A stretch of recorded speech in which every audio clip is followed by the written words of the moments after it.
Hi, Caelan.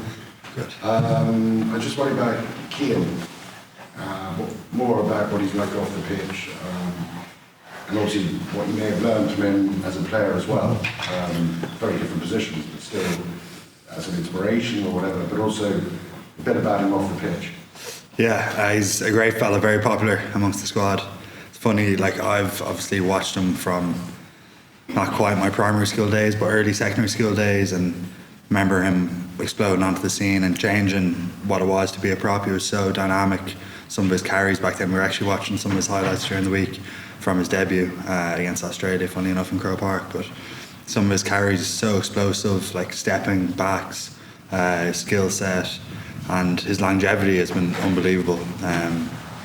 Like 134 caps is just wild, and how many he's had with Leinster as well. And I think that's in large part testament to how well he looks after himself.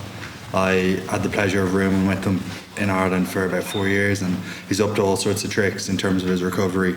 Sometimes sleeping on the ground with his legs elevated, sleeping on like acupressure mats, mindfulness and even all sorts of cold showers, all sorts of different little hacks, loads of stretching, and it stood to him in terms of his body and the ability to stay going at this age. He's very much so his own man as well. Pete was kind of saying during the week how he hasn't changed a whole lot since when he first came in. He's got his own unique and obscure hobbies and does his own thing off the pitch, but yeah, he's true to himself, which is a good thing. Yeah. When you say unique and obscure hobbies? Knife making, did rollerblading when he was younger, big into coffee, a bit of a coffee snob, these sort of things. Okay, do you have any questions for this live section? So if you can raise your hand.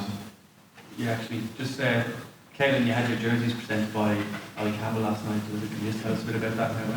Yeah, it was very cool.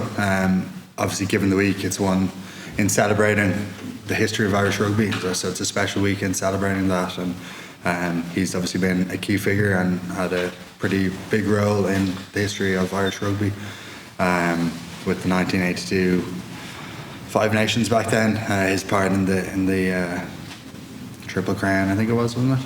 Yeah, 82, yeah. Yeah, he was speaking to Cian, obviously both old Belleville guys, but he was just saying how it's a unique jersey to represent, and what makes it special are the people who get to wear it, and the pride and honour in it. Yeah. Caelan, Joe Schmidt was saying he was keen to catch up with Andy Farrow before the match. Do you know if they've done that yet, or if they plan to today? I have no idea, to be honest. Are the squad really aware of Joe's obviously insider knowledge and obviously how big a game it is for the Wallabies? Because if they could go back to Australia 3 from 4, it would be massive ahead of the British and Irish Lions. Yeah, we're definitely aware of what's at stake. It's a big game for us as well. We've the chance to go 3 from 4 and kind of improve our performance based off. I think a lot lies on this weekend in terms of the success of autumn for us and how that's viewed in terms of how we get our performance right. Because last week was obviously good. First half was good against Argentina. We weren't where we needed to be against the All Blacks. So if we can show the progression in our performance this week, I think there's a lot on the line there. In terms of Joe having insight, it's probably evolved quite a bit. There's definitely his stamp on the game within Ireland is definitely still there as well. The professionalism that he brought the game to, and a lot of the habits and his focus on building the right habits is still there, but there's been evolutions there as well, I would say. Ed, last question for the live section.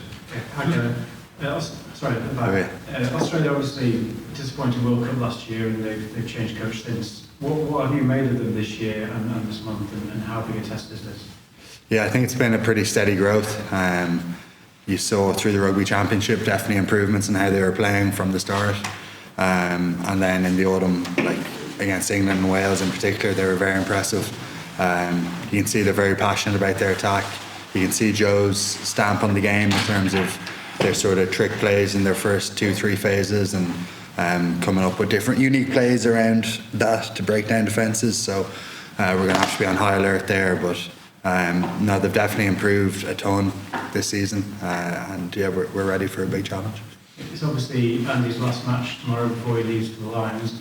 and that's been mentioned a lot this month. But now that it is the last match, and you said yesterday, for example, that he thinks it'll be a seamless transition for Simon taking over. How do you view it as players now that it is an imminent departure?